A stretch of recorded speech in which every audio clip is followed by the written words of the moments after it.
الحمد لله نستعينه ونستغفره ونؤمن بك ونتوكل عليه ونثني عليك الخير ونشكرك ولا نكفرك وإياك نعبد ولك نصلي اللهم احفظنا من شرور أنفسنا ومن سيئات أعمالنا فمن يهد الله فلا مضل له ومن يضلله فلا هادي له وأشهد أن لا إله إلا الله وأشهد أن محمدا عبده ورسوله أرسله بالحق بشيرا ونذيرا اللهم صل على سيدنا محمد صلی اللہ علیہ وآلہ وسلم۔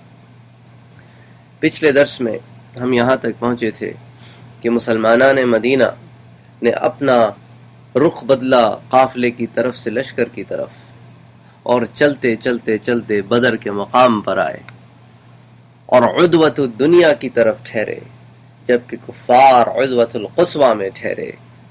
اور پھر مسلمانوں نے یہاں پہ جنگی حکمت عملی کی، پانی کے سورسز کے اوپر قابض ہوئے، اور اللہ نے بھی مسلمانوں کی مدد فرمائی کہ زمین کو مسلمانوں کی طرف تو پختہ کر دیا اور کافروں کی طرف کیچڑ کر دیا۔ ادھر کافر اپنے کیمپوں میں محصور ہو گئے اور مسلمانوں نے اس وقت کا فائدہ اٹھا کر اپنی جنگ حکمت عملی فرمائی۔ پھر اللہ کے رسول کے لیے چھپر بھی بنایا گیا جس میں آپ صلی اللہ علیہ وآلہ وسلم ٹھہرے۔ تو یہ تمام باتیں تھیں جو ہم نے ذکر کی۔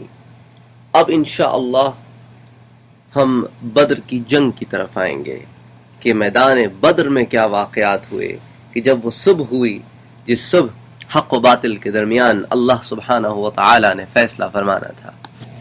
اور جنگ سے قبل جو اللہ کی مسلمانوں پہ بلیسنگ تھی، جیسا کہ میں نے پچھلے درس میں بھی عرض کیا اور ابھی بھی ہم نے ریویو میں تھوڑا سا عرض کیا، کہ جو مسلمانوں کو اللہ نے ایک میٹھی سی نیند دی کہ اس کے بعد وہ تر و تازہ ہو گئے، اور بارش برسائی کہ وہ تر و تازہ ہو گئے، اور ان کے مقام جو تھے وہاں پہ قدم جمانے والی زمین ہو گئی، تو اللہ اس کو بھی قرآن میں بیان فرماتا ہے۔ اللہ سبحانہ و تعالی سورہ انفال کی آیت نمبر 11 میں فرماتے ہیں کہ اذ یغشیکم النعاس امنة منه وینزل علیکم من السماء ماء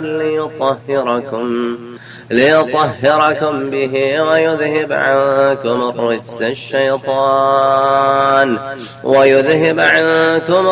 الشيطان وليربط على قلوبكم ويثبت به الأقدام، کہ ہم نے بھئی تم پر ایک نیند سی طاری کر دی تاکہ تم جو ہے وہ صبح جب اٹھو تو اس کے بعد ایک فریشنس محسوس کرو۔ وہ ایک خاص اونگ تھی اللہ کی طرف سے۔ وَيُنَزِّلَ عَلَيْكُم مِّنَ السَّمَاءِ مَاءً، اور پھر آسمان سے تم پر پانی بھی ہم برساتے رہے، لِيُطَهِّرَكُم بِهِ، تاکہ اس پانی کے ذریعے سے تم کو پاک کر دے، چاہے حدث اصغر ہو کہ حدث اکبر ہو، اتنا پانی تمہیں ہم نے دیا کہ تم پاک ہو جاؤ۔ اچھا پھر کیوں؟ اور تم سے شیطانی وسوسے کو بھی دور کر دیا۔ وَيُذْهِبَ عَنْكُمُ الرِّجْسَ الشَّيْطَانِ وَلِيَرْبِطَ عَلَىٰ قُلُوبِكُمْ، اور تمہارے دلوں کو مضبوط بھی کر دیا تاکہ جب تم کفار کی فوج کو دیکھو تو تمہارے قدم نہ ڈگمگائیں۔ وَيُثَبِّتَ بِهِ الْأَقْدَامَ، اور تمہارے پاؤں بھی زمین پہ جما دیے۔ یہ تو ساری اللہ کی بلیسنگز، یعنی ایک آیت میں اللہ نے اپنی کتنی ساری بلیسنگز یہاں گنوائی ہیں۔ اب آپ غور کریں، ایک طرف تو اللہ کی طرف سے ایسی نیند کا آنا کہ جس کے بعد تازگی ہو جائے، دوسری طرف آسمان سے پانی کا برسنا کہ زمین جم جائے اور آپ پاک ہو جائیں، یہ دو ہو گئی باتیں۔ پھر شیطان کو آپ کے دل سے دور کر دینا، اور پھر آپ کے قدموں کو زمین پر جما دینا، کافروں کی ہیبت کو آپ کے دل سے دور کر دینا۔ تو یہ کتنی ساری بلیسنگز اللہ سبحانہ و تعالی نے اس ایک رات میں مسلمانہ نے مدینہ پر نازل فرمائی۔ اور پھر آیت نمبر 43 میں اللہ تعالیٰ فرماتا ہے سورہ انفال کی، اِذْ يُرِيكَهُمُ اللَّهُ فِي مَنَامِكَ قَلِيلًا، وہ واقعہ یاد دلائیے جب آپ کو اللہ نے آپ کے خواب میں کافروں کے لشکر کو تھوڑا کر کے دکھایا تھا. وَلَوْ أَرَاكَهُمْ كَثِيرًا لَفَشِلْتُمْ وَلَتَنَازَعْتُمْ فِي الْأَمْرِ وَلَكِنَّ اللَّهَ سَلَّمَ. اور اگر آپ کو اللہ زیادہ کر کے دکھاتا تو اے مسلمانوں آپ لوگ ہمت ہار دیتے، اور اس جنگ کے معاملے میں تم آپس میں باہم جھگڑنے لگتے کہ یار اتنے زیادہ لوگ ہیں، ہم ان سے لڑیں کہ نہیں لڑیں. تو اللہ نے کیا کیا؟ تمہیں تمہارے سینوں کی بزدلی سے بچا لیا، کیونکہ اللہ ہی سینوں کی باتوں کو بہتر جانتا ہے. انہ علیم بذات الصدور. یعنی اب آپ یہ دیکھیں اللہ کے احسان پہ احسان مسلمانوں پر اس رات اترے. ایک تو خواب میں کفار کو تھوڑا کر کے بھی دکھایا، اور جب آنکھوں سے میدان جنگ میں دیکھا تو ان کو تھوڑا کر کے دکھایا کہ کہیں ایسا نہ ہو کہ تمہارے قدم ڈگمگا جائیں. سبحان اللہ. اور پھر آیت نمبر 44 میں اللہ تعالی اسی مضمون کو کنٹینیو کرتے ہوئے فرماتے ہیں وَإِذْ يُرِيكُمُوهُمْ إِذِ الْتَقَيْتُمْ فِي أَعْيُنِكُمْ قَلِيلًا وَيُقَلِّلُكُمْ فِي أَعْيُنِهِمْ لِيَقْضِيَ اللَّهُ أَمْرًا كَانَ مَفْعُولًا وَإِلَى اللَّهِ تُرْجَعُ الْأُمُورُ. وَإِذْ يُرِيكُمُوهُمْ، اور وہ منظر بھی انہیں یاد دلائیے، اذ التقیتم فی اعینکم قلیلا، جب کافروں کی فوج تمہارے سامنے میدان جنگ میں تھی اور ان کی تعداد ہم نے تمہیں تھوڑی کر کے دکھائی. وَيُقَلِّلُكُمْ فِي أَعْيُنِهِمْ، اور تمہاری تعداد بھی ان کو تھوڑی کر کے دکھلائی کہ کہیں وہ بھی اس ڈر سے نہ بھاگنے لگیں کہ یار اتنے سارے مسلمان ہیں، ان سے کون لڑے گا. اور تمہیں ان کی تعداد تھوڑی کر کے دکھائی کہ تم یہ نہ سمجھو کہ یار اتنے سارے کفار ہیں، ان سے کون لڑے گا. تو آج یہ فیصلہ ہو جائے. سبحان اللہ، یہ اللہ کی طرف سے ایک معجزہ تھا. کیوں اللہ نے یہ سب کچھ کیا؟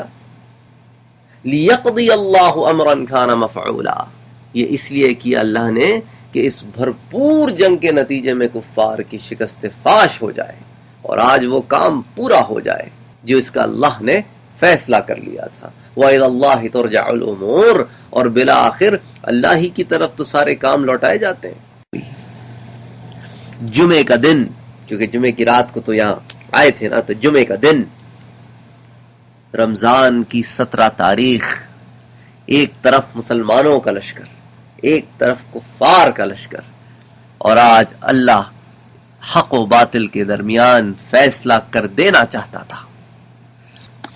ایک طرف کفار کا غرور اور ایک طرف میرے مدنی کی انکساری سے اللہ سے درخواست کرنا کہ اللہ یہ تیرے نبی کے دشمن، یہ تیرے دشمن، یہ تیرے ایمان لانے والوں کے دشمن، اے اللہ آج انہیں تو شکست دے، آج ہمیں تو غلبہ دے تاکہ حق ثابت ہو جائے، حق واضح ہو جائے اور باطل نیچ ہو جائے.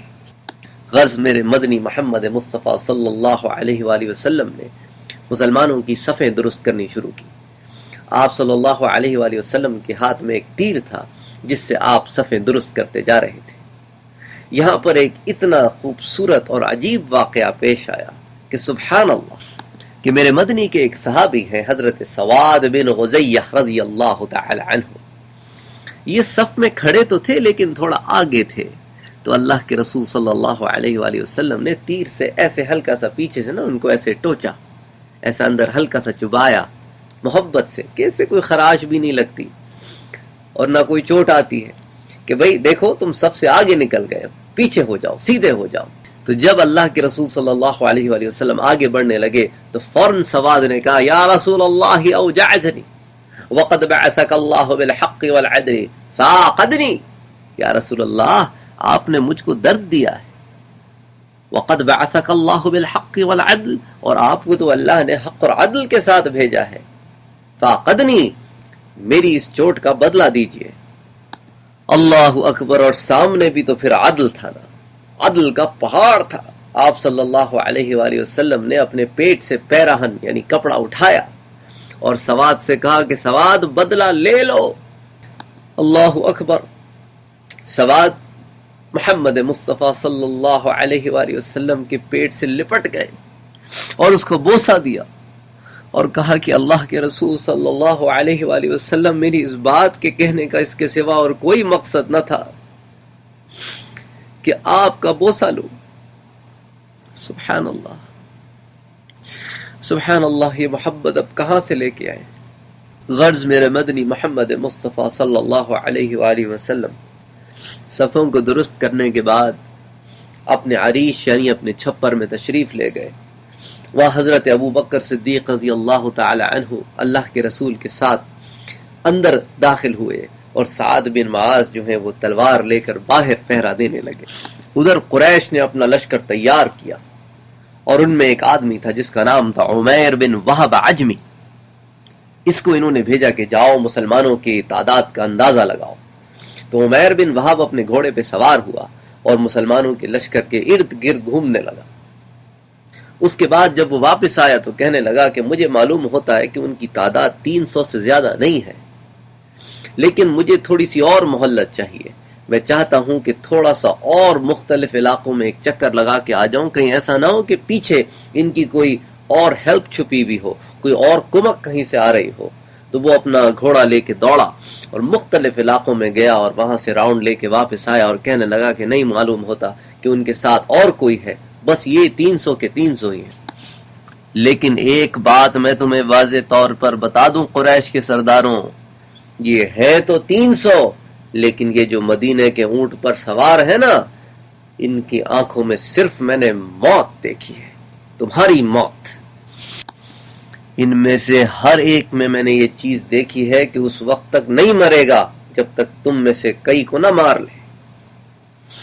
اور قریش میں تمہیں ابھی آگاہ کیے جا رہا ہوں کہ اگر انہوں نے ہمارے چند خاص لوگ بھی مار دیے نا تو میں تمہیں بتاتا ہوں خدا کی قسم مکے میں رہنے کا مزہ نہیں آئے گا. اب تم لوگوں کے بغیر اب کیا مزہ ہوگا جینے کا. ادھر حکیم ابن حزام نے جب یہ بات سنی تو اٹھ کر عتبہ بن ربیعہ کے پاس آئے اور کہنے لگے کہ اے ابو ولید، ان کے بیٹے کا نام ولید تھا نا، ولید بن عتبہ. تو اس زمانے میں لوگ باپ کے نام سے بیٹے کے نام سے باپ کو بلایا کرتے تھے، جیسا میرے محمد مصطفیٰ صلی اللہ علیہ وآلہ وسلم کو ابو قاسم کہہ کے بلاتے تھے کہ آپ کا جو سب سے پہلا بیٹا تھا تو اس کا نام قاسم تھا. تو کہا اے ابو ولید، تم قریش کے بڑے سردار اور لوگ تمہاری بات مانتے ہیں، کیا تمہیں یہ بات پسند نہیں ہے کہ آج بھی اور رہتی دنیا تک تمہارا نام بلند رہے؟ عرب تو ویسی اس چکر میں بڑے مارے جاتے تھے کہ یار کسی طرح مشہوری ہو جائے اور رہتی دنیا تک مشہوری رہے. تو عتبہ نے فوراً کہا حکیم بتاؤ کیا بات ہے. تو حکیم نے کہا کہ دیکھو عمیر ایسے چکر لگا کے آیا ہے اور کہتا ہے کہ یار وہ تو بڑے غیظ و غضب میں ہے، وہ تو مرنے کے لیے تیار ہیں لیکن تمہیں بھی مارے بغیر نہ چھوڑیں گے. اب تم ہی بتاؤ کہ اس خونریزی سے کوئی فائدہ ہے، ہمارا قافلہ تو پہنچ چکا ہے.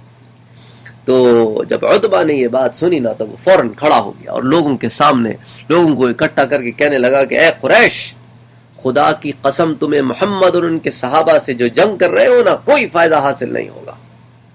تم اپنے ہی رشتہ داروں کو مارو گے، اپنے ہی بھائیوں کو مارو گے، اور تم خود بتاؤ اپنوں کو قتل کرنے والے پہ عرب تھو تھو کریں گے یا اس کی تعریف کریں گے؟ اس لیے میں تو کہتا ہوں کہ واپس چلو اور اپنے میں سے لوگوں کو قتل نہ کرو. ہم محمد مصطفیٰ صلی اللہ علیہ وآلہ وسلم کو چھوڑ دیتے ہیں کہ عرب ان سے نمٹ لیں گے. ہمیں کیا ضرورت ہے کہ ہم اپنے رشتہ داروں کو قتل کریں؟ اور میری بات غور سے سنو، اگر محمد مصطفیٰ صلی اللہ علیہ وآلہ وسلم کی جو تعلیمات ہیں ان کو اللہ نے ابھار کر سارے عرب پہ چھا جانا ہے، تو جب عرب پہ چھا جائیں گے اور ہم ان کے دشمن نہیں ہوں گے تو تم ہم ان سے آٹومیٹکلی جا کے مل جائیں گے. تم کیوں اپنے بھائیوں کو مار کے برا ہوتے ہو؟ اور اگر اللہ نے ان کی تعلیمات کو نہیں ابھارنا ہے تو عرب ختم کر دیں گے ان کو. ہم اپنے ہاتھ اپنے بھائیوں کے خون سے کیوں رنگے؟ میں بزدل نہیں ہوں، یہ نہ سمجھنا کہ میں بزدل ہوں، بلکہ میں غیرت مند آدمی ہوں. حکیم ابن حزام کہتے ہیں کہ میں وہاں سے اٹھا اور فوراً ابو جہل کے پاس گیا اور جا کے میں نے عتبہ کا پیغام دیا. اس وقت ابو جہل جو ہے نا وہ زرہ پہن رہا تھا. وہ جناب جیسی اس نے سنا نا تو ایک دم آگ بگولا ہو گیا. کہنے لگا اچھا عتبہ بزدل؟ نہ میں عتبہ کو بزدل تو نہیں کہوں گا، کیونکہ یہی تو وہ شخص ہے جس نے حلف الفضول سے قبل جو ہماری جنگ ہوئی تھی اس میں ہماری صلح کرائی تھی اور میدان جنگ میں اتر کے صلح کروائی تھی. بزدل تو نہیں کہوں گا، لیکن معلوم یہ ہوتا ہے کہ یہ جنگ سے جان چھڑا رہا ہے. لگتا ہے بیٹے کی محبت اس پر غالب آ گئی ہے. یہ نہیں چاہتا کہ اس کا بیٹا جو مسلمانوں کی طرف سے لڑ رہا ہے وہ مارا جائے. یعنی حضرت ابو حذیفہ رضی اللہ تعالی عنہ جو مسلمانوں کی طرف سے لڑ رہے تھے، وہ عتبہ کے بیٹے تھے. فوراً اس نے جا کے نا عمر بن حضرمی، وہ جو ایک آدمی تھا نا جس کو مسلمانوں نے قتل کر دیا تھا رجب اور شعبان کے مہینے کے درمیان میں، مسلمان سمجھے شعبان آ گیا، حالانکہ رجب کی آخری تاریخ تھی جیسا کہ ہم پہلے پڑھ چکے ہیں ایک دو دروس قبل. تو اس نے فوراً اس کے بھائی عامر بن الحضرمی کو بلایا اور کہنے لگا یہ دیکھو یہ تیرا حلیف ہے نا عتبہ، یہ لوگوں کو کہہ رہا ہے واپس چلو. تیرے بھائی کا خون اس کی نظر میں کوئی اہمیت نہیں رکھتا. کیا کر رہے ہو؟ تم نہیں چاہتے کہ تمہارے بھائی کا بدلہ لیا جائے؟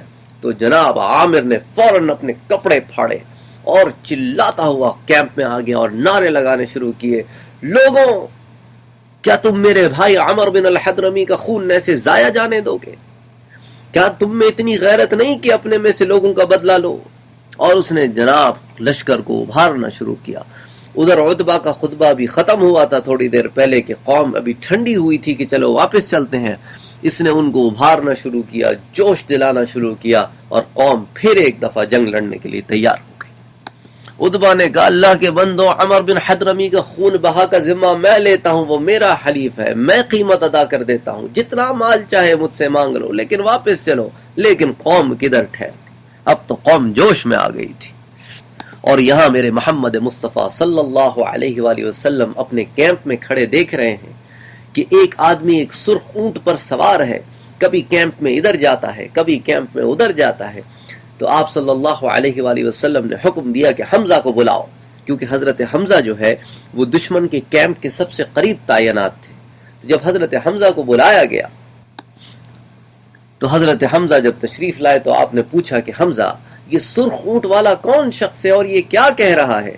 تو حضرت حمزہ نے عرض کیا یا رسول اللہ یہ عتبہ بن ربیعہ ہے، یہ لوگوں کو کہہ رہا ہے کہ جنگ نہ کرو. اور ادھر ابو جہل جو ہے وہ جناب دوڑا عتبہ کی طرف کہ چلو اب تو قوم تو ابھر گئی ہے نا، اور اس نے جا کے عتبہ کو تانے دینے شروع کیے. اچھا تو تمہارا اپنا بھائی وہاں ہے نا، تمہارا اپنا بیٹا وہاں ہے نا، تم نہیں چاہتے کہ تمہارے اپنے رشتہ دار قتل ہوں، اس لیے تم سب کو جنگ سے پھیر رہے ہو. اگر تم نے اپنی پچھلی زندگی میں ایسے کام نہ کیے ہوتے جو بہادروں کے کام ہوتے ہیں تو میں تمہیں آج بزدل کہتا. عتبہ بھی آخر سردار تھا، قریش کا بہت بڑا سردار تھا، وہ کدھر برداشت کرتا، وہ بھی بگڑ گیا. اس نے بھی ابو جہل کو جناب گالیاں دینی شروع کی اور برا بھلا کہنا شروع کیا. تو خیر بہرحال کسی طرح ابو جہل نے سم ہاؤ اپنے لوگوں کو کنونس کر دیا کہ جنگ کرنی. اور جب جنگ شروع ہونے کے قریب آئی اور دونوں طرف سے صفیں لگ گئیں تو اللہ نے ایک کرم کیا مسلمانوں پر. جیسا کہ میں پہلے آپ سے عرض کر چکا ہوں کہ مسلمانوں نے دیکھا تو کہا کہ یار یہ تو اتنے تھوڑے سے ہیں. اس معاملے میں حضرت عبداللہ ابن مسعود کی ایک روایت آتی ہے کہ حضرت عبداللہ ابن مسعود نے جب اس لشکر کو دیکھا تو اپنے ساتھ جو ایک آدمی کھڑا تھا اس سے کہنے لگے کہ یار یہ تو اتنے کم معلوم ہوتے ہیں، کوئی تو کل ملا کے 60 آدمی ہوں گے میرے خیال سے. تو اس شخص نے کہا نانا عبداللہ میرے خیال سے ان کی تعداد 100 ہے، 60 تم کم بتا رہے ہو. اور سامنے حالانکہ 1000 کا لشکر تھا. اسی طرح کفار کے کیمپ میں ایک آدمی تھے خباث ابن اشیم، یہ بعد میں مسلمان ہوئے. اس وقت کفار کی طرف سے انہوں نے غزوہ بدر میں شرکت کی. تو کہنے لگے کہ جب میں نے مسلمانوں کی لشکر کی طرف دیکھا نا تو میرے دل میں ایک خیال آیا کہ اگر قریش کی عورتیں بھی ساری کی ساری نکل آئے نا تو ان کو ڈیل کرنے کے لیے کافی ہیں یہ جو 300 کے لوگ آئے ہیں. تو کہتے ہیں کئی سال کے بعد غزوہ خندق کے بعد جب میں مسلمان ہونے کے لیے مدینے پہنچا تو میں نے لوگوں سے پوچھا کہ این رسول اللہ صلی اللہ علیہ وسلم، اللہ کے رسول کدھر ہے؟ تو لوگوں نے کہا وہ مسجد النبوی میں ہے. تو میں وہاں داخل ہوا تو آپ صحابہ کرام کے مجمع میں بیٹھے تھے. تو میں وہاں پہنچا تو میں آپ کو پہچان نہ سکا. تو میں نے سلام کیا تو حضرت صلی اللہ علیہ وآلہ وسلم نے مجھ سے فرمایا کہ قباس تم وہی ہونا جس نے یہ بات کہی تھی کہ اگر قریش کی عورتیں بھی ساری کی ساری نکل آئیں تو وہ بھی محمد اور ان کے صحابہ کو پسپا کر دیں گی. قباس کہتے ہیں میری تو حیرت کا ٹھکانہ نہ رہا. انہوں نے کہا خدا کی قسم یا رسول اللہ یہ بات میرے دل میں آئی تھی, میں نے زبان سے نہیں نکالی تھی. تو میں اب اس بات کی گواہی دیتا ہوں کہ آپ واقعی اللہ کے رسول ہے, اور اشہد ان لا الہ الا اللہ اشہد ان محمدًا عبدہ ورسولہ, میں بالکل گواہی دیتا ہوں کہ صرف اللہ کے سوا آپ کو یہ بات اور کون بتا سکتا ہے, یہ بات تو صرف میرے دل میں آئی تھی. غرض آپ صلی اللہ علیہ وآلہ وسلم نے جب حضرت حمزہ کی یہ بات سنی کہ عتبہ اپنی قوم کو جنگ سے روکنے کی بات کر رہا ہے, تو آپ صلی اللہ علیہ وآلہ وسلم نے فرمایا کہ اگر ان لوگوں نے سرخ اونٹ والے کی بات سن لی تو یقیناً یہ صحیح راہ پائیں گے, لیکن پھر اللہ نے تو فیصلہ کرنا تھا, اس لیے انہوں نے بات سنی نہیں اور میدان میں اتر آئے. اور حضرت صلی اللہ علیہ وآلہ وسلم نے دیکھا قریش کے لشکر کو کہ سر سے لے کے پاؤں تک زرہ میں ملبوس ہیں اور سونے کی لوہے کی کڑیاں چڑھی ہوئی ہیں اور غرور و تکبر سے میدان جنگ میں چلے آ رہے ہیں. تو آپ نے اللہ سے دعا فرمائی کہ اللہ یہ قریش کے لوگ اپنے تمام بہادر سرداروں کے ساتھ بڑے غرور سے تجھ سے جنگ کرنے اور تیری دشمنی پر امٹ آئے ہیں, تیرے احکام کی خلاف ورزی کر رہے ہیں اور تیرے رسول کو جھٹلانے آئے ہیں, پس اے اللہ تم مجھے ان پر نصرت عطا فرما جس کا تو نے مجھ سے وعدہ فرمایا ہے. اے اللہ اس امت کے فرعون ابو جہل کو کہیں پناہ اور ٹھکانہ نہ دیجیے. اے اللہ زمع بن اسود بچ کر نہ جائے. اے اللہ ابو زمع کو راندہ درگاہ فرما. اے اللہ ابو زمع کو گور چشم کر دے. اے اللہ سہیل بچ کر نہ جائے. ادھر کفار کے لشکر میں ایک آدمی تھا جس کا نام تھا اسود مخزومی. یہ اپنے آپ کو بڑا بہادر آدمی کہتا تھا. اس کا نام تھا اسود بن عبد الاسد مخزومی. قبیلہ مخزوم سے تعلق رکھتا تھا جو ابو جہل کا قبیلہ تھا, اور بہت ہی انتہائی قسم کا بےہودہ اور بد فطرت آدمی تھا اور اللہ کے رسول کا شدید ترین دشمن تھا. غرض اس بدبخت نے قسم کھائی کہ میں اللہ کے سامنے عہد کرتا ہوں کہ یا تو مسلمانوں کے بنائے ہوئے اس حوض سے پانی پیوں گا یا اس کو توڑ دوں گا. غرض وہ خرابہ کرنے کی نیت سے جب حوض کے قریب آیا تو حضرت حمزہ وہاں کھڑے تھے. انہوں نے کہا رک جاؤ. اس نے کہا نہیں, آج تو میں اسے توڑ کر ہی دم لوں گا. حضرت حمزہ نے کہا دیکھو آگے نہ بڑھو. لیکن وہ آگے بڑھا اور حضرت حمزہ رضی اللہ تعالی عنہ سے اس کی اتنی گھمسان کی جنگ ہوئی نا, زبردست قسم کی لڑائی ہوئی. آخر حضرت حمزہ نے اس کے ایک وار مارا تو اس کی پنڈلی کاٹ دی, لیکن وہ جناب اپنے پیٹ کی بل گھسٹتا گھسٹتا گھسٹتا اپنی قسم پوری کرنے کے لیے حوض کے قریب پہنچا, اور وہاں حضرت حمزہ نے اس کا کام تمام کر دیا اور یہاں وہ پانی میں دھڑام سے آ کے گرا. اور جب حضرت حمزہ رضی اللہ تعالی عنہ نے اسود بن عبد الاسد مخزومی کا کام کیا تو وہاں کفار مکہ کے لشکر ایک دم بھڑک اٹھا, اور وہاں سے عتبہ اٹھا. اس نے اپنے بھائی شیبہ سے کہا اٹھو, اور اپنے بیٹے ولید سے کہا اٹھو, اب اور برداشت نہیں ہوتا. فقتل اسود بن عبد الاسد, اب اسود بن عبد الاسد کو مار دیا گیا ہے اور ہم یہاں بیٹھے ہیں, اٹھو. اچھا, مسلمانوں کا جو لشکر تھا نا, اس کی اللہ کے رسول صلی اللہ علیہ وآلہ وسلم نے صف آرائی اس طرح فرمائی تھی کہ آپ صلی اللہ علیہ وآلہ وسلم کے لشکر پہ دو گھوڑے تھے. ایک طرف تو حضرت مقداد کا گھوڑا تھا اور دوسری طرف حضرت زبیر کا گھوڑا تھا. تو مقداد بن عمر کے گھوڑے کو آپ صلی اللہ علیہ وسلم نے ایک جانب رکھا اور حضرت زبیر بن عوام کے گھوڑے کو ایک جانب رکھا, اور پھر صفیں بنائی آپ نے تین, کہ سب سے آگے جو صف تھی نا وہ تھی تیر اندازوں کی, ان کے پیچھے جو صف تھی وہ تھی نیزہ برداروں کی, اور سب سے پیچھے جو صف تھی نا وہ تھی تلوار والی. اور آپ نے سب کو تاکید کی کہ دیکھو, تیر والوں سے کہا کہ اس وقت تک تیر نہ چلانا جب تک تمہیں یقین ہو کہ تمہارا تیر دشمن کو لگے گا, تیر ضائع کرنے کی ضرورت نہیں ہے. اسی طرح نیزے والوں کو کہا کہ اس وقت تک نیزہ نہ پھینکنا جب تک تمہیں اس بات کا یقین نہ ہو جائے کہ تمہارا نیزہ ان کو لگے گا. اسی طرح تلوار والوں کو حکم دیا کہ دیکھو اپنی انرجی فضول میں ضائع نہ کرنا, جب تم دیکھو کہ وہ اتنے قریب پہنچ چکے ہیں کہ اب تلوار چلانے کی ضرورت ہے تو تلوار چلانا. تاکہ آپ اپنی انرجی کو میکسیمائز کر سکیں، کیونکہ آپ کا ریشو، آپ کا جن سے مقابلہ ہے وہ 1:3 کا ریشو ہے، ادھر ان کا 3 آدمی آپ کے 1 آدمی پر. تو اس لیے اپنی انرجی کو میکسیمائز کرو، اپنے ریسورسز کو پریزرو کرو، اپنی انرجی کو پریزرو کرو.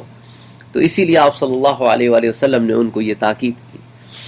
غیر عتبہ وہاں سے اٹھا اور اپنے بھائی شیبہ کو اپنی دائیں طرف لیا اور اپنے بیٹے ولید کو اپنی بائیں طرف لیا اور میدان میں آ کر کھڑا ہو گیا اور کہنے لگا حل من مبارز، کون ہے جو مسلمانوں کی طرف سے ہم سے مبارزت کرے. یعنی مبارزت کا مطلب ہوتا ہے اس زمانے میں جنگ سے شروع میں نا، جنگ شروع ہونے سے قبل بڑے بڑے پہلوان دونوں طرف سے آتے تھے، بڑے بڑے سورما دونوں طرف سے آتے تھے اور جنگ کا مقابلہ ہوتا تھا. گلیڈیٹر قسم کی وار ہوتی تھی، 1 on 1.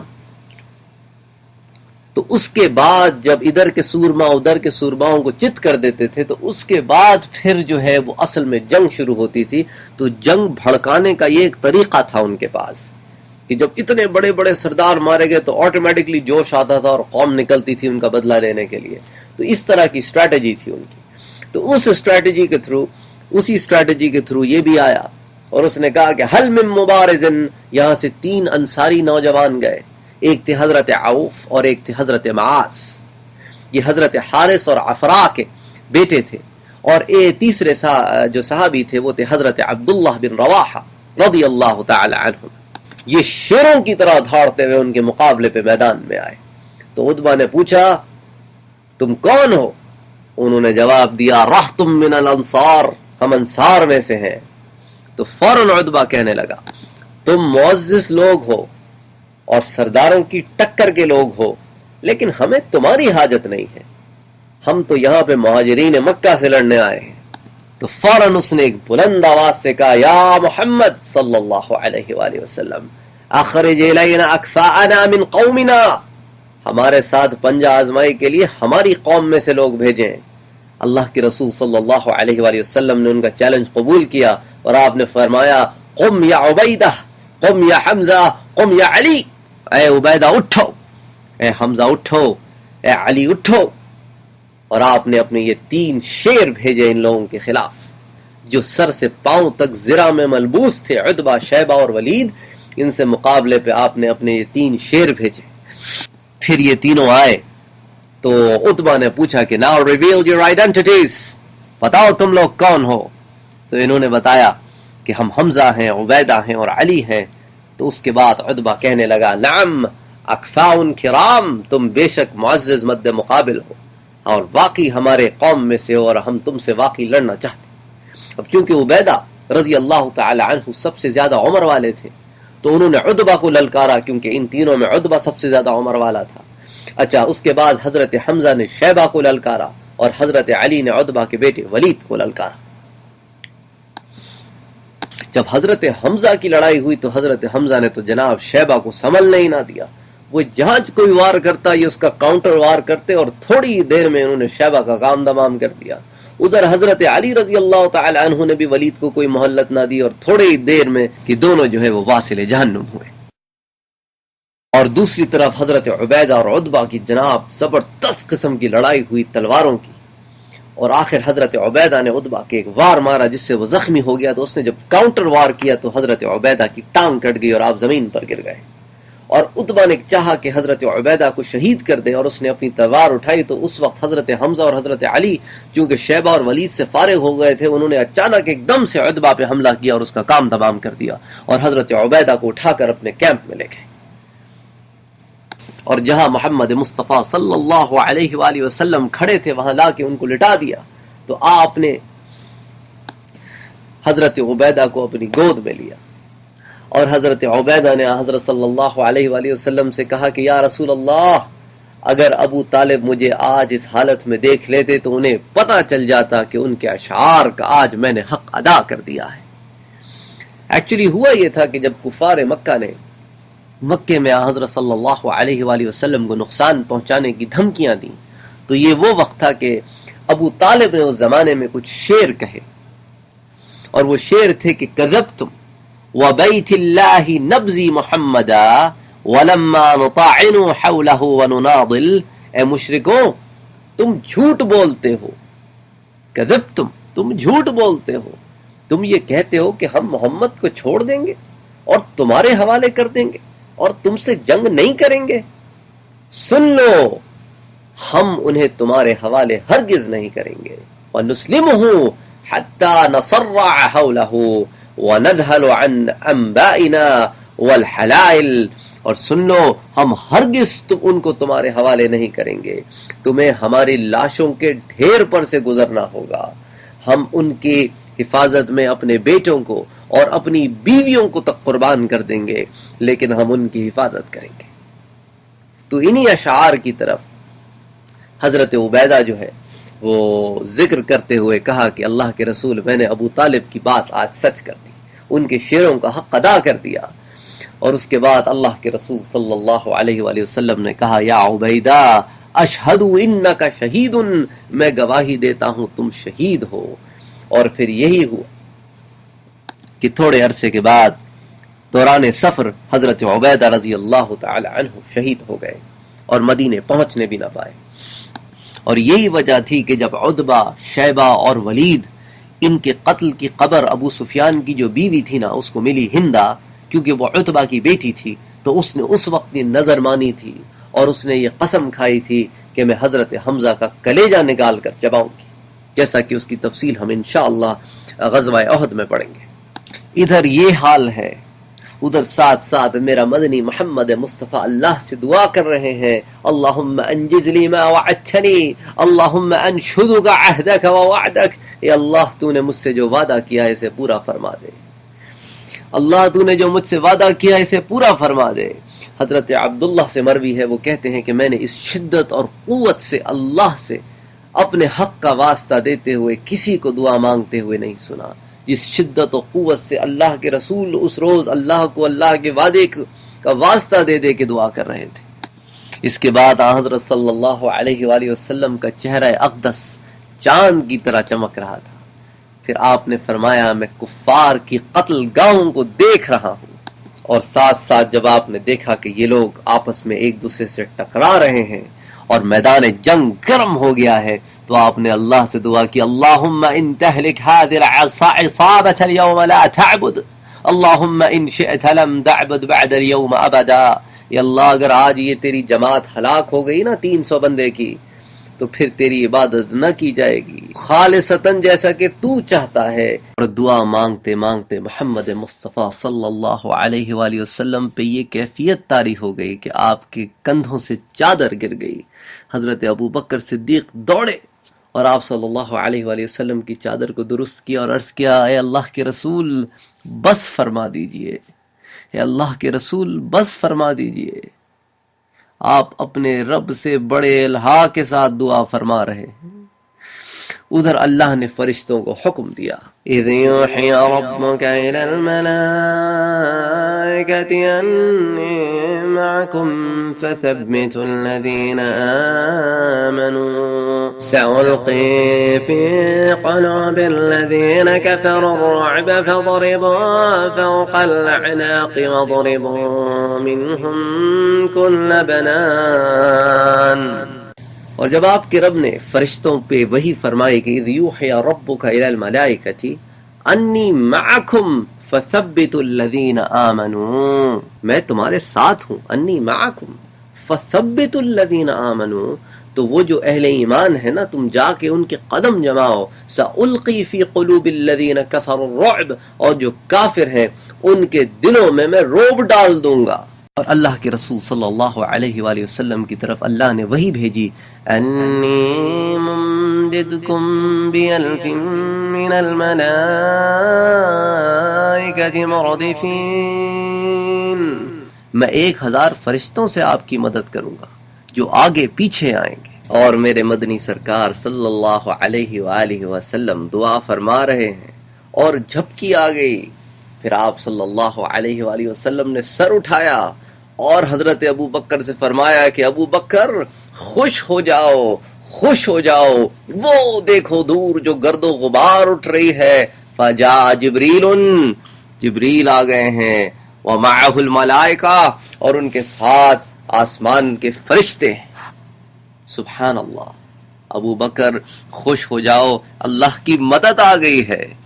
وہ دیکھو جبریل اپنے گھوڑے کی لگام تھامے آگے آگے چلے آ رہے ہیں اور گرد و غبار سے اٹے ہوئے ہیں۔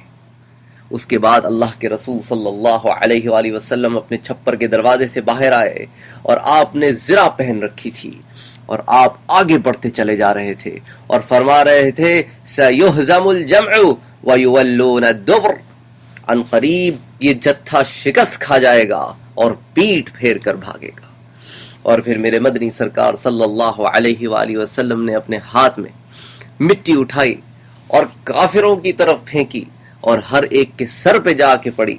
اسی بات کو اللہ نے قرآن میں فرمایا وَمَا رَمَيْتَ إِذْ رَمَيْتَ وَلَكِنَّ اللَّهَ رَمَى، وَمَا رَمَيْتَ، نہیں پھینکی آپ نے مٹی، اِذْ رَمَيْتَ، جب آپ نے پھینکی مٹی، وَلَكِنَّ اللَّهَ رَمَى، بلکہ وہ اللہ کی ذات تھی جس نے اس مٹھی بھر مٹی کو اٹھا کر سارے کافروں کے سر تک پہنچا دیا۔ سبحان اللہ۔ اور اللہ تعالیٰ نے 1000 فرشتے حضرت جبرائیل علیہ السلام کے ساتھ اتارے۔ حضرت جبرائیل علیہ السلام نے اس دن زرد یعنی یلو کلر کا جو ہے نا وہ عمامہ یعنی پگڑ پہنی ہوئی تھی، اور جو باقی فرشتے تھے نا انہوں نے سفید رنگ کی پگڑیاں پہنی ہوئی تھی، اور آسمان و زمین کے درمیان یہ کھڑے ہیں اور اترتے آ رہے ہیں، اترتے آ رہے ہیں۔ سبحان اللہ، کیا سما ہوگا۔ اللہ کے رسول حضرت ابوبکر سے کہتے ہیں کہ یہ جبریل جو زرد عمامے باندھے گھوڑے کی باگ پکڑ آ گئے ہیں اور آسمان و زمین کے درمیان کھڑے ہیں، پھر نیچے اترے ہیں، پھر ایک ساعت کے لیے میری آنکھوں سے غائب ہو گئے ہیں، پھر جب ظاہر ہوئے ہیں تو پاؤں پر گرد جمی ہوئی ہے، اور عرض کرتے ہیں اتاک نصر اللہ اذا دعوتہ، اے محمد صلی اللہ علیہ وآلہ وسلم، جب آپ نے اپنے رب کو پکارا تو خدا نے نصرت آپ کے پاس بھیج دی۔ سبحان اللہ، یہ مقام نبوت ہے، یہ مقام نبوت ہے کہ ہاتھ اٹھتے ہیں تو اللہ کی مدد آ جاتی ہے۔ کہ میرا مدنی عریش میں دعا کر رہا ہے تو خدا فرشتوں سے کہتا ہے کہ فرشتوں اِذْ يُوحِي رَبُّكَ إِلَى الْمَلَائِكَةِ، آپ کے رب نے فرشتوں پر وحی نازل کی، اتر جاؤ۔ ارے گھوڑے بھی دے دیے، اسلحہ بھی دے دیا، کپڑے بھی پہنا دیے اور اتار بھی دیا، سب چھوڑ دو، اتر جاؤ میرے مدنی کی مدد کے لیے۔ انی معکم، میں تمہارے ساتھ ہوں، فثبتوا الذین آمنوا، مدد کرو ان کی جو ایمان لا کر میرے مدنی کے ساتھ کھڑے ہیں۔ سألقی فی قلوب الذین کفروا الرعب، اور روب ڈال دوں گا میں ان لوگوں کے دلوں میں جو کفر پر ہیں۔ فاضربوا فوق الاعناق، مارو ان کی گردنوں پر۔ وَضْرِبُوا مِنْهُمْ كُلَّ بَنَانٍ، اور چوٹ لگاؤ ان کے ہر بند پر۔ تو اس حکم کے ساتھ ان کو بھیجا کہ میرے مدنی کے اور ان کے اصحاب کے ساتھ جمے رہو۔ سبحان اللہ، بھیجنے کے لیے تو اللہ کے 1-2 ملائکہ بھی بہت تھے۔ مثال کے طور پر جب قوم لوط پر عذاب آیا تو 3-4 فرشتے آئے تھے۔ حضرت جبریل تو پوری بستی کو اپنے پر پہ اٹھا کے آسمان تک لے گئے اور گرا دیا، ہزاروں لاکھوں کی بستی ختم ہو گئی۔ لیکن یہاں مقصود تھا میرے مدنی اور ان کے صحابہ کی دل جمعی کرنا۔ اللہ نے کہا تم فکر نہ کرو، کافی تو ایک بھی ہے، ہم 1000 بھیج دیتے ہیں، ہم 1000 بھیج دیتے ہیں۔ اس لیے تو اللہ نے کہا وَلَقَدْ نَصَرَكُمُ اللَّهُ بِبَدْرٍ وَأَنْتُمْ أَذِلَّةٌ فَاتَّقُوا اللَّهَ لَعَلَّكُمْ تَشْكُرُونَ، اور بے شک مدد کی تمہاری اللہ نے میدان بدر میں، حالانکہ تم کمزور تھے، بس ڈرتے رہا کرو اللہ سے تاکہ تم اس بر وقت مدد کا شکر ادا کر سکو۔ قولوا للمؤمنین لن یکفیکم من یمدکم ربکم ب3,000 من الملائکة منزلین بلی ان تصبروا وتتقوا ویأتوکم من فورهم هذا يمددكم ربكم بخمسة آلاف من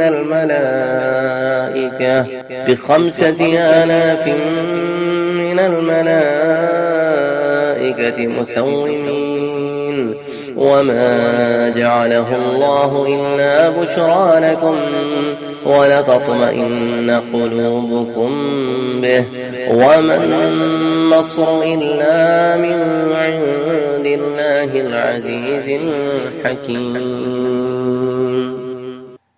سبحان اللہ. یعنی اللہ تعالیٰ فرماتا ہے کہ عجیب سبحانی کھڑی تھی، عجیب سبحانی گھڑی تھی کہ جب آپ مومنوں سے فرما رہے تھے کیا تمہیں یہ کافی نہیں کہ تمہاری مدد فرمائے تمہارا پروردگار 3000 فرشتے اتار کر. آئے ایک تو اتار دیے، اب اس کو 3 کر دے. ہاں کافی ہے بشرطے کہ تم صبر کرو اور تقوی اختیار کرو. اور اگر آدھ ہم کے کفار تم پر تیزی سے تو اسی وقت مدد کرے گا وہ تمہاری 5000 فرشتوں سے جو نشان والے ہیں. اور نہیں بنایا فرشتوں کے اترنے کو اللہ نے مگر خوشخبری تمہارے لیے، اور تاکہ تم مطمئن ہو جاؤ، تمہارے دل مطمئن ہو جائیں. اور حقیقت تو یہ ہے کہ نہیں ہے فتح و نصرت مگر اللہ کی طرف سے جو سب پر غالب اور حکمت والا ہے. اب آپ دیکھیں اس میں کہ اللہ نے 1000 اتارے، پھر کہا کہ 3000 اتارتا ہوں، کہا ضرورت پڑی تو 5 بھی اتار دوں گا. تم غم نہ کرو مسلمانوں، تم جمے رہو، اللہ تمہارے ساتھ ہے. کیونکہ فتح و نصرت تو اللہ کے ہاتھ میں ہے، تعداد میں فتح و نصرت نہیں ہے. سبحان اللہ. اور جب اس کے بعد عتبہ، شیبہ اور ولید گرے تو پھر جناب میدان جنگ گرم ہو گیا. اللہ کے رسول صلی اللہ علیہ وآلہ وسلم کے بارے میں صحابہ کہتے ہیں ہم تو ڈیفینسو وار لڑ رہے تھے، لیکن اللہ کے رسول صلی اللہ علیہ وآلہ وسلم تو اوفینسو وار لڑ رہے تھے. اور کفار سے سب سے قریب اگر کوئی لڑ رہا تھا مسلمانوں کی طرف سے تو وہاں حضرت صلی اللہ علیہ وآلہ وسلم تھے، آگے بڑھ رہے تھے. آپ کو دیکھ کر تو ہمیں جوش آ رہا تھا. سبحان اللہ. صحابہ کرام کا جوش دیکھیں کہ ایک صحابی ہیں ابن عامر، انہوں نے ایک پتھر اٹھایا اور اس کو صفوں کے درمیان لا کر پھینک دیا اور کہا خدا کی قسم اگر یہ پتھر فرار ہو سکتا ہے تو میں بھی فرار ہو سکتا ہوں. یعنی کہنے کا مقصد تھا کہ پتھر کا فرار ہونا ناممکن سی بات ہے، تو گویا اس میدان جنگ سے پیٹ پھیر کر بھاگنا ایک ناممکن سی بات ہے. اور مسلمانوں کی طرف سے جو شخص سب سے پہلے شہید ہوا وہ حضرت حارثہ انصاری رضی اللہ تعالی عنہ. یہ وہی ہیں جن کے متعلق اللہ کے رسول صلی اللہ علیہ وآلہ وسلم نے دعا فرمائی تھی کہ حارثہ اللہ تم پہ رحم کرے، اللہ تم پہ رحم کرے.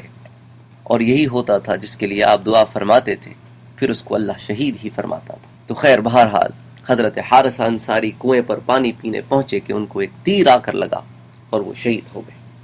چنانچہ جب میرے مدنی بدر سے فارغ ہو کر مدینے واپس پہنچے تو انہی حارثہ کی ماں آئی اور اللہ کے رسول سے کہنے لگی کہ مجھے حارثہ کی موت کی خبر مل چکی ہے اور میں نے رونا چاہا، لیکن میں نے کہا کہ میں اللہ کے رسول سے پہلے پوچھوں گی کہ اگر تو وہ جنت میں ہے تو نہ روؤں گی اور اگر وہ جہنم میں ہے تو روؤں گی. تو اللہ کے رسول نے کہا کہ کیا کہتی ہو، تم کیا خیال کرتی ہو، اللہ کے ہاں ایک جنت ہے، اللہ کے ہاں تو بہت سی جنتیں ہیں. اور قسم ہے اس ذات کی جس کے قبضے میں میری جان ہے، وہ تو فردوس اعلیٰ میں ہے. اس کے بعد میرے مدنی نے ایک پیالہ منگوایا، اس پیالے میں اپنا دست مبارک ڈالا، پھر پانی میں، پھر منہ میں پانی لے کر اس میں ڈالا اور وہ پیالہ جو ہے وہ حارثہ کو دیا کہ تم پیو. پھر انہوں نے وہ پیالہ اپنی بیٹی کو دیا، اس نے پیا. پھر آپ نے حکم دیا کہ جو پانی بچ گیا ہے اس کو اپنے اوپر چھڑک لو. انہوں نے وہ پانی اپنے اوپر چھڑک لیا اور پھر واپس اپنے گھروں کو چلی گئیں. اس کے بعد جب تک یہ دونوں عورتیں زندہ رہیں مدینے میں ان سے زیادہ مطمئن اور خوش و خرم کوئی دوسری عورت نہ تھی. خیر جناب میدان جنگ کی طرف واپس لوٹتے ہیں. میرا مدنی صلی اللہ علیہ وآلہ وسلم میدان جنگ میں اللہ کے حضور گڑ گڑا کر دعا مانگ رہے ہیں، اللہ سے دعا مانگ رہے ہیں کہ اللہ اپنی نصرت بھیج، اے اللہ اپنی مدد بھیج، اے اللہ ہمیں فتح دے، اے اللہ یہ جو آئے ہیں انہیں ہزیمت دے، انہیں شکست دے، ان کے غرور کا سر کچل دے۔ اور میرا مدنی نماز میں مصروف ہے، اور پھر روتے روتے روتے روتے غش طاری ہو گئی، نیند اونگ طاری ہو گئی۔ صدیق اکبر آگے بڑھتے ہیں، محمد مصطفیٰ صلی اللہ علیہ وآلہ وسلم کی جو چادر ڈھلک گئی کندھوں سے اس کو برابر کرتے ہیں، کہتے ہیں میرے مدنی صلی اللہ علیہ وسلم آپ اللہ سے اتنا گڑ گڑا کے اتنے عجز و نیاز سے دعا مانگ رہے ہیں، میرے پاک نبی محمد مصطفیٰ بس کیجئے۔ اللہ کے رسول آنکھ کھولتے ہیں، صدیق اکبر سے کہتے ہیں صدیق اللہ کی مدد آ گئی ہے، وہ دیکھو پہاڑ پر جو دھول اٹھ رہی ہے، فجاء جبریل۔ اور حضرت ابن عباس روایت کرتے ہیں کہ مجھ سے بنی غفار کے ایک شخص نے بیان کیا کہ میں اور میرے چچا زاد بھائی ہم دونوں بدر کی ایک اونچی پہاڑی پر چڑھے، اور ہم اس انتظار میں تھے کہ جب جنگ ختم ہوگی تو ہم موقع پا کر، اس زمانے میں ہم مشرک تھے، ہم موقع پا کر ہم فوراً اندر گھسیں گے اور جو مال غنیمت لوٹ سکتے ہیں وہ لوٹیں گے، اور پھر جہاں سے آئے وہاں پر ہم بھاگ کھڑے ہوں گے۔ تو کہتے ہیں اسی اسنا میں وہاں پر پہاڑی پر یکا یک ایک ابر آیا، اور اس ابر میں گھوڑوں کے ہنہنانے کی ہم نے آواز سنی۔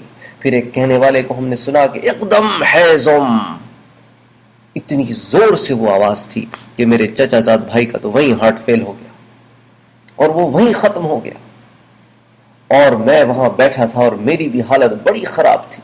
اور یہ وہی مقام ہے جہاں میرے مدنی صلی اللہ علیہ وآلہ وسلم نے ابو بکر سے کہا ابو بکر وہ دیکھو جو پہاڑ پر دھول اڑ رہی ہے، وہ ہیں جبرائیل، وہ آ گئے ہیں فرشتوں کا لشکر لے کر، اور جبرائیل علیہ السلام آگے بڑھ رہے ہیں، پیچھے ملائکہ کا لشکر ہے، سر پر جبرائیل کے پیلی پگڑ ہے اور ملائکہ کے سر پر سفید ہے، اور فرشتوں کو اس حکم کے ساتھ اللہ نے نازل کیا کہ فَضْرِبُوا فَوْقَ الْأَعْنَاقِ وَضْرِبُوا مِنْهُمْ كُلَّ بَنَانٍ۔ فَضْرِبُوا مارو، فوق الأعناق ان کی گردنوں پر ضرب لگاؤ، وَضْرِبُوا مِنْهُمْ كُلَّ بَنَانٍ اور ان کے ہر گرہ یعنی ہر جوڑ پر مارو، ایسی مار مارو کافر کو۔ اور یہی وجہ تھی کہ صحابہ کرام میدان جنگ کا حال بیان کرتے ہوئے کہتے ہیں کہ ابھی میں نے تلوار ہی اٹھائی تھی اور میری تلوار اس کے گردن تک بھی نہ پہنچی تھی کہ اس کا سر تن سے جدا ہو گیا۔ تو اللہ کی رسول صلی اللہ علیہ وآلہ وسلم کو جب یہ خبریں پہنچی تو آپ نے کہا وہ ملائکہ ہیں جنہیں اللہ نے تمہاری مدد کے لیے بھیجا ہے۔ اسی طرح صحابہ کرام کہتے ہیں کہ ہم ان کی لاشیں اٹھاتے ہیں تو ہم دیکھتے ہیں کہ ان کے اوپر جلے کا نشان ہے، تو محمد مصطفیٰ کہتے ہیں کہ یہ تو ملائکہ کی ضرب سے مارے گئے ہیں۔ اب اس کا یہ مقصد ہرگز نہیں ہے کہ سارے کے سارے کافروں پر جو ضربیں لگائی گئیں، جو چوٹیں لگائی گئیں، جن کو قتل کیا گیا، جن کو پکڑا گیا، اس میں صرف ملائکہ کا ہی ہاتھ تھا، بلکہ یہ صحابہ کرام کے ساتھ مل کر لڑ رہے تھے، تو ایک طرح سے صحابہ کرام کی مدد کر رہے تھے۔ اور یہ پہلی مدد آنے کے بعد اللہ تعالیٰ نے مسلمانوں سے کہا کہ تم غم نہ کرو، میرا مدنی جب آپ ان مسلمانوں سے کہہ رہے تھے استقولوا للمؤمنین الن یکفیکم ان یمدکم ربکم بثلاثۃ آلاف من الملائکہ، اے میرا مدنی جب آپ اپنے صحابہ سے کہہ رہے تھے تو تم کو یہ بات کافی نہیں ہوگی کہ تمہارا رب تمہاری مدد 3000 فرشتوں سے کرے؟ ابھی تو 1000 بھیجے ہیں نا، 2000 اور بھیج دے تاکہ تمہارے دل مضبوط ہو جائیں، کیونکہ فرشتہ تو ایک بھی بہت تھا۔ یاد کریں قوم لوط کے ساتھ کام کرنے کتنے فرشتے آئے تھے، ان کی پوری بستی تو صرف جبرائیل ہی اپنے پر پہ اٹھا کے لے گئے۔ قوم نوح کو برباد کرنے کے لیے اللہ نے صرف پانی بھیجا، کہیں ہوا بھیج دی، تو فرشتہ تو ایک بھی بہت تھا، لیکن تاکہ مسلمانوں کی دل جمعی ہو جائے۔ بلا ان تصبروا، لیکن اگر تم صبر سے وتتقوا اور تقوی کے ساتھ قائم رہو تو وہ یاتوکم من نورہم ھذا یمددکم ربکم بخمسۃ آلاف من الملائکۃ مسومین، تو کچھ دور نہیں کہ تمہارا رب تمہاری 5000 ملائکہ سے مدد کرے۔ اور جب 3000 ملائکہ اترے اللہ کے حکم سے تو اب آپ یہ دیکھیں ملائکہ جو اللہ کی تسبیح میں مصروف ہیں، تقدیس میں مصروف ہیں، ہو سکتا ہے اللہ نے نئے ملائکہ پیدا کیے ہوں اس امر کے لیے، یا انہی ملائکہ کو جو دنیا کے کاموں میں مصروف ہیں بھیج دیا، اللہ بہتر جانتا ہے کون سے ملائکہ تھے۔ لیکن آپ یہ دیکھیں جب مدد مقصود تھی تو ان کو گھوڑے بھی دے دیے، لباس بھی دے دیا، شملے بھی دے دیے، ہتھیار بھی دے دیے، کہا جاؤ سب کام چھوڑو، جاؤ میرے مدنی کی مدد کرو، میرے مدنی کے صحابہ کی مدد کرو۔ اللہ تو ہر چیز پر قادر ہے۔ وہاں 1000 جبریل کے ساتھ بھیجا، تو پھر بعد میں 1000 میکائیل کے ساتھ بھیجا، 1000 اسرافیل کے ساتھ بھیجا، 3000 کا لشکر ہے، 3 ملائکہ کے سردار ہیں، تو پھر اللہ کی طرف سے جب مدد آتی ہے تو پھر ایسی ہی ہوتی ہے۔ ابن اسحاق اور بہقی میں ایک روایت مروی ہے، ابو واقد لبثی رضی اللہ تعالی عنہ سے مروی ہے، وہ کہتے ہیں کہ میں ایک کافر کے تعاقب میں نکلا بدر کے دن، اور میں اس کے پیچھے جا رہا تھا، اور وہ میری زد میں آیا اور اس پر میں وار کر ہی رہا تھا کہ پتہ نہیں کہاں سے کوئی وار چلا اور وہ قتل ہو گیا۔ اسی طرح حضرت اکرمہ رضی اللہ تعالی عنہ بیان کرتے ہیں، جو ابو جہل کے بیٹے ہیں، اس وقت تک اسلام تو نہیں لائے تھے کیونکہ یہ تو فتح مکہ کے بعد اسلام لائے ہیں، تو وہ کہتے ہیں کہ اس دن بدر کے دن میں دیکھ رہا تھا کہ مشرکین کی گردنیں ماری جا رہی ہیں، مشرکین کو قتل کیا جا رہا ہے، اور میں یہ دیکھ دیکھ کر حیران ہو رہا تھا کہ آخر ان کو قتل کون کر رہا ہے۔ تو غرض اس دن مسلمانوں کو اللہ نے کوئی ایک انعام تھوڑی دیا، ایک سے زیادہ انعام دیے۔ پہلا انعام تو مسلمانوں کے لیے یہ تھا کہ ان کی مدد کے لیے اللہ نے فرشتے اتارے، ملائکہ اتارے۔ دوسری طرف اللہ نے مسلمانوں کو تقویت دی، ان کو استقامت دی۔ کافروں کی تعداد ان کو اتنی تھوڑی دکھائی کہ ان کا مورل ہائی ہو جائے۔ پھر تیسرا انعام اللہ کی طرف سے یہ تھا کہ فرشتوں کو نہ صرف اتارا کہ دل جمعی ہو، بلکہ انہوں نے ساتھ کھڑے ہو کر قتال بھی کیا۔ پھر ایک انعام اللہ نے یہ بھی نوازا کہ کافروں کے دل میں مسلمانوں کا رعب ڈال دیا۔ غرض میرا مدنی صلی اللہ علیہ وآلہ وسلم جب اپنے عریش سے باہر نکلے تو آپ نے دیکھا کہ میدان جنگ گرم ہے، تو آپ صلی اللہ علیہ وآلہ وسلم نے مسلمانوں سے جوابی حملے کا حکم دیا اور ان کو ترغیب دیتے ہوئے فرمایا، شدو، چڑھ دوڑو ان پر، اس ذات کی قسم جس کے ہاتھ میں محمد کی جان ہے، ان سے جو آدمی بھی ڈٹ کر مقابلہ کرے گا، ثواب سمجھ کر آگے بڑھے گا اور پیچھے نہ ہٹے گا اور مارا جائے گا، اللہ اس کو ضرور جنت میں داخل کرے گا۔ اب آپ اس بات کو اپنے ذہن میں رکھیں کہ اللہ کے رسول صلی اللہ علیہ وآلہ وسلم نے یہ الفاظ جنگ کے دوران مسلمانوں کو ترغیباً کہے اور کفار مکہ کے خلاف کہے، جو کہ خود اتنی دور سے 1000 کا لشکر لے کر مسلمانوں پر چڑھ دوڑنے آئے تھے۔ تو ان واقعات کو سامنے رکھتے ہوئے یا ان واقعات کو پڑھتے ہوئے چند چیزوں کا خیال رکھا کریں کہ چیزوں کو ہمیشہ ان کے کانٹیکسٹ میں لیا کریں، تاکہ ہمارے جذبات جو ہیں، ہمارے احساسات جو ہیں، وہ ایک انڈائریکٹڈ نہ ہو، ان کا ایک ڈائریکشن ہو، ہم ان کے کانٹیکسٹ کو سمجھیں، کیونکہ محمد مصطفیٰ صلی اللہ علیہ وآلہ وسلم کی ذات تو سراپا رحمت ہے کہ بدر کے میدان میں بھی صحابہ سے کہہ رہے ہیں کہ دیکھو ہم نے پانی سیکیور کر لیا ہے، لیکن اگر کوئی مشرک کنویں سے پانی پینا آتا ہے اس کو روکو نہ، پینے دو۔ جب اپنے جرنیلوں کو بھیجتے ہیں تو کہتے ہیں دیکھو مشرک پر، کافر پر، جو تمہارا دشمن ہے اس پر رحم کرو۔ اس ذات سے یہ کیسے امید کی جا سکتی ہے کہ وہ اتنی سخت ہوگی؟ لیکن یہ تو میدان جنگ ہے، ابھی جنگ چل رہا ہے۔ پھر میرے مدنی صلی اللہ علیہ وآلہ وسلم نے اپنے صحابہ کو ابھارتے ہوئے کہا، کھڑے ہو جاؤ اس جنت کی طرف جس کی چوڑائی آسمانوں اور زمین کے برابر ہے، اس ذات کی قسم جس کے ہاتھ میں محمد کی جان ہے، جو شخص آج ان سے لڑے گا اور اس حال میں قتل کیا جائے کہ وہ صبر کا دامن مضبوطی سے پکڑے ہوئے ہو، اللہ کی رضا اور امید کا طالب ہو اور پیچھے نہ ہٹے، تو وہ شخص آج ضرور جنت میں جائے گا۔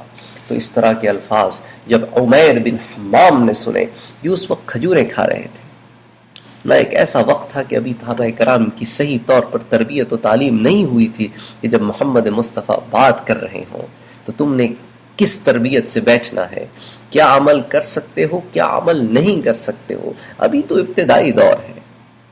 لیکن جب تربیت ہو گئی تو پھر صحابہ کرام کا یہ عالم ہے کہ جب محمد مصطفیٰ صلی اللہ علیہ وآلہ وسلم بات کرتے ہیں تو صحابی ایسے بیٹھتے ہیں گویا ان کے سروں پر پرندے بیٹھے ہیں کہ اگر ہلیں گے جلیں گے تو پرندے اڑ جائیں گے، اس عالم میں بیٹھے ہوتے تھے۔ تو عمیر ابن حمام کے ہاتھ میں کھجوریں تھیں، وہ انہیں کھا رہے تھے، اللہ کے رسول کا ارشاد سنا تو کھجوریں پھینک دی اور کھڑے ہو گئے اور کہا، بخ بخ، یہ بڑی حیرانی کے عالم میں عرب کہا کرتے تھے، ارے واہ واہ، یہ کیا بات کر رہے ہیں یا رسول اللہ، عرضها السماوات والارض، یعنی اتنی بڑی ہوگی وہ کہ زمین و آسمان سما جائیں گے اس میں۔ اللہ کے رسول نے کہا ہاں عمیر، اللہ کی جنت تو ایسی ہی ہے۔ تو حضرت عمیر جوش میں آ گئے، کہنے لگے اچھا میرے اور جنت کے درمیان بس ایک تلوار حائل ہے کہ چلے اور مجھے قتل کر دے؟ تو پھر تو یہ کھجوریں کھانا دیر تک زندہ رہنا ہوگا اور جنت میں جانے کا فاصلہ اور بڑھ جائے گا۔ پھر انہوں نے کھجوریں پھینکی، تلوار نکالی اور کفار مکہ پر ٹوٹ پڑے اور لڑتے لڑتے شہید ہو گئے۔ اسی طرح ایک اور صحابی کا واقعہ علماء سیرت کی کتابوں میں نقل کرتے ہیں۔ ایک خاتون تھی عفراء، ان کے بیٹے ہیں حضرت عوف بن حارث رضی اللہ تعالی عنہ۔ انہوں نے میرے مدنی سے دریافت کیا کہ اللہ کے رسول، پروردگار اپنے بندے کی کس بات سے خوش ہو کر مسکراتا ہے؟ اچھا یہ بات بھی اب ذہن میں رکھیں کہ میدان جنگ کے کانٹیکس میں سوال کیا جا رہا ہے، جب سامنے لوگ موجود ہیں اور جنگ ہو رہی ہے۔ تو آپ صلی اللہ علیہ وآلہ وسلم نے فرمایا اس بات سے خدا خوش ہوتا ہے اور مسکراتا ہے کہ بندہ خالی جسم، بغیر حفاظتی ہتھیار پہنے، بغیر زرہ لگائے اپنے دشمن کے اندر کود پڑے۔ یہ سن کر حضرت عوف رضی اللہ تعالی عنہ نے اپنے بدن سے زرہ اتار پھینکی اور تلوار لے کر ٹوٹ پڑے اور لڑتے لڑتے شہید ہو گئے۔ پھر یہ تو وہ مقام ہے نا یار، جو عشق کا، ایک محبت کا اور اس عالم کا ایک مقام ہے۔ لیکن صحابہ کرام عام زندگی میں تو عام آدمیوں جیسے تھے، بالکل ہمارے تمہارے جیسے، ہاں لیکن ان کا جو مقام تھا وہ اللہ کے ہاں وہ ایسا مقام ہے جس مقام کو بڑے سے بڑا ولی نہیں پا سکتا۔ تھے تو بشر اور بشریت کے تقاضے سارے پورے کیے انہوں نے۔ تو خیر بہرحال کہ مسلمانوں اب جوابی حملہ کرو، یہ وہ وقت تھا کہ کفار مکہ کے حملوں کا زور ابھی ٹوٹ رہا تھا۔ تو یہاں اللہ کے رسول صلی اللہ علیہ وآلہ وسلم نے جب صحابہ کرام کو ابھارا اور صحابہ کرام نے ایک جوش کے ساتھ حملہ کیا، تو وہ جو تھوڑی بہت رہی سہی کسر تھی نا کفار کے لشکر کے جوش کی، وہ بھی ٹوٹنے لگی۔ اور اللہ کے رسول صلی اللہ علیہ وآلہ وسلم نے جب صحابہ کرام کا جوش دیکھا تو خود بھی زرہ پہنی اور تیز تیز چلتے ہوئے آپ بھی لشکر میں شامل ہو گئے۔ اور آپ کہتے جا رہے تھے کہ عن قریب یہ جتھا شکست کھا جائے گا اور پیٹ پھیر کر بھاگ جائے گا۔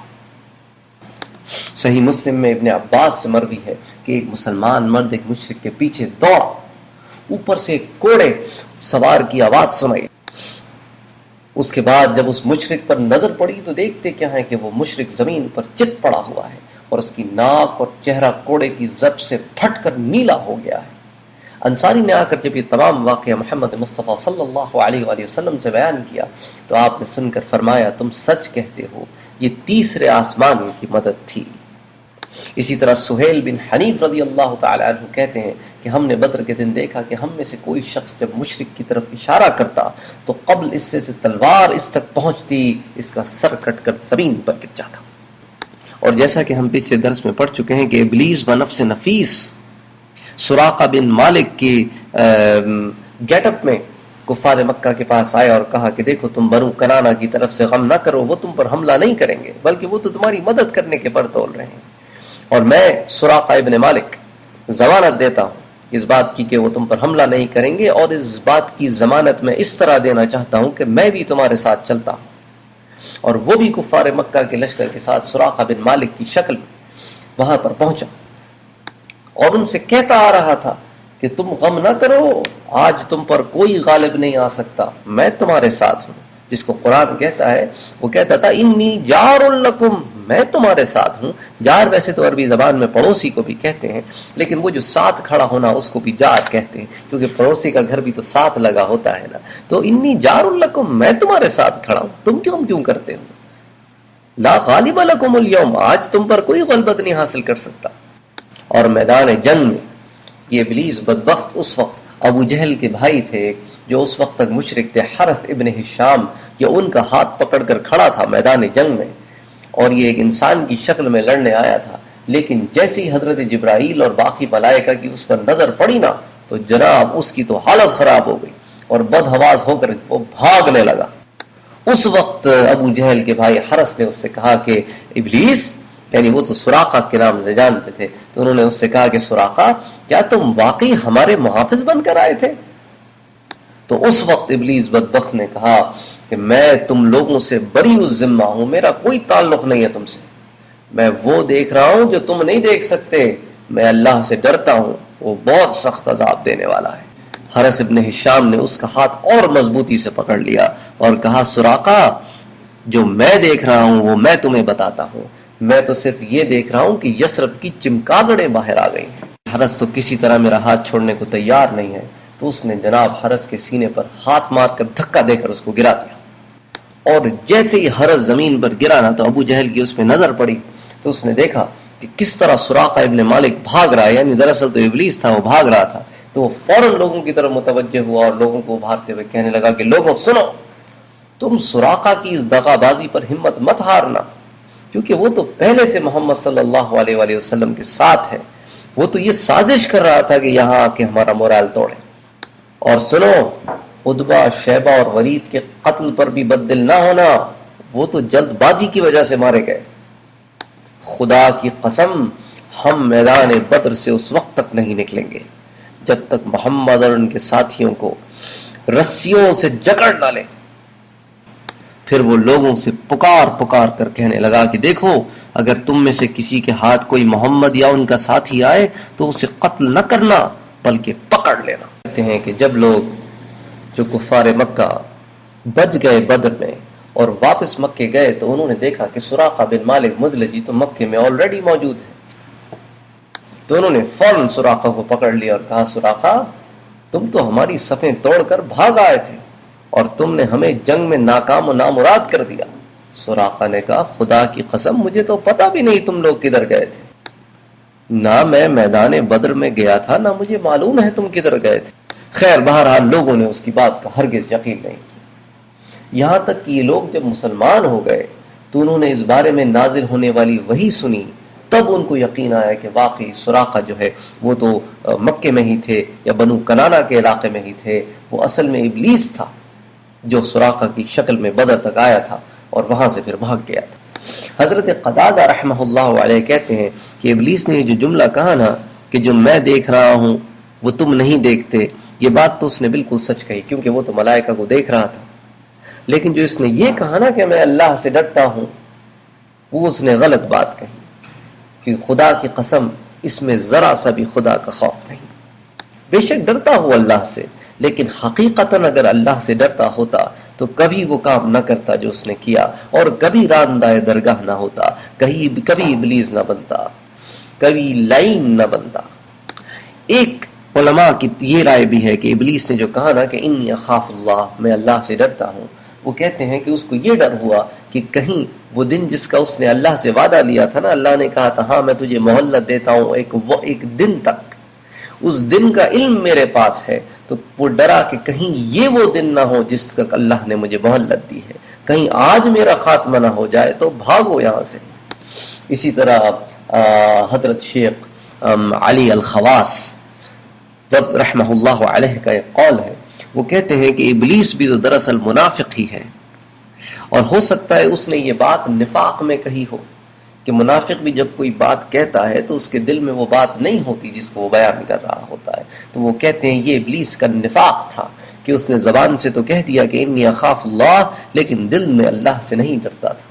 خیر بہرحال حرس کو گرانے کے بعد یہ جناب بھاگا اور سر پٹ بھاگا، یہاں تک کہ وہ سمندر میں جا گرا، یعنی جیسا کہ ہم جانتے ہیں کہ ریڈ سی کے بہت قریب یہ لڑائی ہو رہی تھی، تو وہ بھاگا بھاگا بھاگا بھاگا بھاگا بھاگا پہاڑ پہ چڑھا، اور جب سمندر کے کنارے پہنچا تو سمندر میں اس نے چھلانگ لگا دی، اور چھلانگ لگاتے ہوئے اس نے ہاتھ اٹھائے اور اللہ سے دعا کی کہ اے پروردگار، یہ تیرا وہی متعینہ دن ہے جس دن تک تو نے مجھ کو مہلت دی تھی، اے اللہ میں تجھ سے درخواست کرتا ہوں کہ میری طرف نظر کرم فرما، کیونکہ اس کو یہ ڈر لگ رہا تھا کہ کہیں آج میں فرشتوں کے ہاتھوں قتل نہ کر دیا جاؤں۔ اور حضرت ابن عباس رضی اللہ تعالی عنہ کی بھی ایک روایت میں یہاں آپ کے سامنے نقل کرتا چلوں، وہ کہتے ہیں کہ جب ابلیس پر زمانے اور صدیاں گزر جاتی ہیں اور وہ بالکل بوڑھا ہو جاتا ہے تو اچانک پھر 30 سالہ جوان اللہ اس کو بنا دیتا ہے۔ غرض اپنے لشکر کو ابھارنے کے بعد اور سراقہ کا حشر دیکھنے کے بعد کہ اس نے سمندر میں جا کے چھلانگ لگا دی، ابو جہل اللہ کے آگے دعا گو ہوا اور کہا اے پاک پروردگار، ہم دونوں فریقوں میں سے جو زیادہ مہمان نواز ہے، جو زیادہ صلہ رحم ہے، جو قیدیوں کو زیادہ آزاد کرنے والا ہے، اے اللہ تو اس کی مدد فرما۔ اگر محمد حق پر ہے تو اسے فتح دے، اور اگر ہم حق پر ہیں تو ہمیں فتح دے۔ دراصل اس کے نظریے میں تو وہی حق پر تھا، اس لیے اس نے ایسی دعا کی کہ جو بظاہر تو ایسی معلوم ہوتی تھی کہ بڑی منصفانہ دعا ہے، لیکن اصل میں وہ خیال یہی کرتا تھا کہ میں حق پر ہوں، اور ہمارے معبودوں کو برا کہنے والا حق پر کیسے ہو سکتا ہے؟ کیونکہ وہ تو عمر ابن لحی کے لائے ہوئے دین پر ایک تکیہ کیے بیٹھے تھے کہ تلبیحات میں بھی انہوں نے شرک ڈالا ہوا تھا کہ لبیک اللہم لبیک لبیک لا شریک لک لبیک ان الحمد والنعمت ولک الملک لا شریک لک، یہ نہیں پڑھتے تھے، بلکہ پڑھتے تھے کہ لبیک اللہم لبیک لبیک لا شریک لک الا شریک ہوا لک تملک ما ملک، یعنی کہ میرے پاک پروردگار تیرا کوئی شریک نہیں لیکن وہ جن کو تو نے خود شریک بنا لیا ہے، انا للہ و انا الیہ راجعون۔ اس طرح کے کلمات جب کہتے تھے تو ان کا پھر ذہن اور دھیان وہی ہو گیا تھا۔ اسی لیے علماء کہتے ہیں کہ انسان کی صحبت کا اثر اس کے ذہن پر ضرور پڑتا ہے، بے شک وہ کتنا نیک پاک باز ہو، لیکن اگر وہ گناہ گاروں میں اٹھتا ہے تو اس کا ذہن جو ہے وہ کسی نہ کسی حد تک ضرور افیکٹڈ ہوتا ہے اس بات سے۔ اس لیے انسان کو اپنی صحبت بہت خیال سے اور محبت سے اور پیار سے اور دھیان سے چننی چاہیے۔ ایسی صحبت ہو جو اس کے اوپر ایک پازیٹیو افیکٹ ڈالے، اس پر ایک ایسا افیکٹ ڈالے جس سے اس کو دنیا اور آخرت کی سرخروئی اختیار ہو سکے۔ تو انسان کو اپنی صحبت بہت ہی دھیان سے چننی چاہیے، اپنے دوست بہت خیال سے چننے چاہیے۔ خیر بہرحال اس نے تو اللہ سے دعا کی اور اللہ نے ایک طریقے سے اس کی دعا قبول بھی فرمائی کہ جو بہتر تھا، جو حق پر تھا، اسے اللہ نے فتح دی۔ اس لیے اللہ نے قرآن پاک میں فرمایا تستفتحوا فقد جاءكم الفتح، اگر تم فیصلے کے طلبگار تھے تو لو آ گیا فیصلہ تمہارے پاس۔ وَإِن تَنْتَهُوا فَهُوَ خَيْرٌ لَكُمْ، اور اگر تم اب بھی باز آ جاؤ تو تمہارے لیے بہتر ہے۔ وَإِن تَعُودُوا نَعُدْ، اور اگر تم پھر شرارت کرو گے تو ہم تمہیں پھر سزا دیں گے۔ وَلَن تُغْنِيَ عَنكُمْ فِئَتُكُمْ شَيْئًا، اور جو تم اپنی جماعت لے کر آئے ہو نا، جس پہ بڑا گھمنڈ کر رہے ہو، یہ تمہیں کوئی فائدہ نہیں پہنچائے گی۔ وَلَن كَثُرَتْ، بے شک تم تعداد میں بہت ہو۔ وَإِنَّ اللَّهَ مَعَ الْمُؤْمِنِينَ، یقیناً اللہ تو ایمان والوں کے ساتھ ہے۔ باقی احوال میدان بدر ہم انشاءاللہ اگلی نشست میں، اگلے درس میں پورا کرنے کی کوشش کریں گے۔ وما علینا الا البلاغ، اللہم صل علی سیدنا محمد وعلى آل سیدنا محمد وعلى اصحاب سیدنا محمد صلی اللہ علیہ وسلم۔